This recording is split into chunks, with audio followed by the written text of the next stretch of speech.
Hello সবাইকে, আমি পুবু আমার নতুন একটা ভিডিওতে তোমাদেরকে অনেক ওয়েলকাম। আজকে তোমাদেরকে রানাঘাটের ছোট্ট সুন্দর একটা ক্যাফের খোঁজ দেবো। এটা দেখছো, এটা হচ্ছে জিএনপিসি রোড। আমাদের সামনে গেলে কিন্তু জিআরপি গেট মানে স্টেশন, আর এই হচ্ছে সরোজিনী ফার্নিচার। রানাঘাটের আশেপাশে যারা থাকো বা রানাঘাটে যারা থাকো তারা মোটামুটি এই সরোজিনী মার্কেট বা আমাদের এই রাস্তাটা চেনো। আর হয়তো অনেকেই ক্যাফেটাতে এসছো, বাট আজকে আমরা প্রথম এসছি।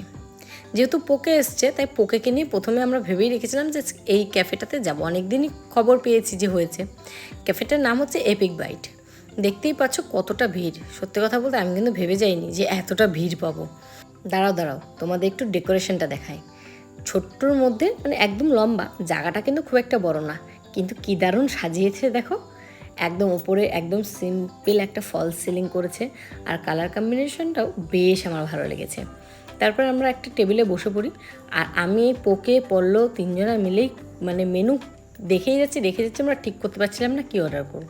তারপর অনেকক্ষণ দেখার পরে আমরা ঠিক করলাম। তারপরে একজনকে যেই ডাকলাম, ওরা কিন্তু আমাদেরকে বললো যে না, বিলটা আগে করে আসতে হবে। মানে কেএফসি টাইপের সিস্টেম আর কি। কেএফসি তো যেমন আগে বিল করে মানে পেমেন্ট করে তারপরে বসে থাকতে হয়, সেরকম। কিন্তু একটা জিনিস খারাপ লাগলো, অনেকক্ষণ এরা বসিয়ে রেখেছিল, মানে প্রচুর অনেকক্ষণ, মানে প্রায় আমরা আধা ঘন্টা বসেছিলাম আর কি। এই জিনিসটা একটু ওদের খারাপ লাগলো। যাই হোক, তাছাড়াও খাবার দাবার খুব ভালো ছিল। প্রথমেই দেখতে পাচ্ছ উইংস ফ্রাই চলে এসছে, আর চিকেনের এই ধরনের ভাজা আইটেম বা এরকম ফ্রাই আইটেম যে আমি কতটা ভালো খাই তোমরা সবাই এতদিনে বুঝেই গেছো। আসার সাথে সাথে সস ঢালার জন্য আমার আর সমস্যা হয়নি, আমি আগে একটা মুখে দিয়ে দিয়েছি। আর পোকেকে দেখো, পোকে খাচ্ছে আর করছে। সত্যি বলছি, চিকেন ফ্রাইটা দুর্দান্ত হয়েছিল।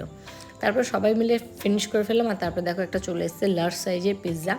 ওরা মোটামুটি পিৎজার উপরে দেওয়ার জন্য এই চিলি ফ্লেক্স আর যা যা থাকে ওগুলো দিচ্ছিল। পিৎজাটা দেখতে পাচ্ছ কত সুন্দর ইয়ামি লাগছে, প্রচুর চিজ দেওয়া ছিল। আর আমরা চারজনে, কাকির কথা তো তোমাদেরকে বলা হয়নি, কাকি কিন্তু মানে পরে এসে আমাদেরকে জয়েন করেছিল। আর দেখো আমরা পিৎজাটা খাচ্ছি, পিৎজাটাও কিন্তু দুর্দান্ত টেস্ট ছিল। সবাই খাওয়া দাওয়া করে বেরোলাম তখন প্রায় 10টা। রাস্তায় আইসক্রিম দেখেছি, আর আইসক্রিম খাবো না এটা তো হতেই পারে না, কি বলো? বাবা, এতগুলো নেবো কি করে? পড়ে যাবে যা দিয়াই,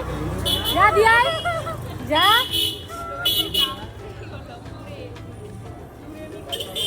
এটা জম্মের কুড়ে। ও, তোমাদের ইচ্ছা করলে এই ক্যাফেটাতে কিন্তু অবশ্যই একদিন ভিজিট করতে পারো। ভিডিওটা কেমন লাগলো জানিও। দেখা হচ্ছে খুব শিগগিরই নতুন কোনো ভিডিওতে। ততক্ষণের জন্য ভালো থেকো, টাটা।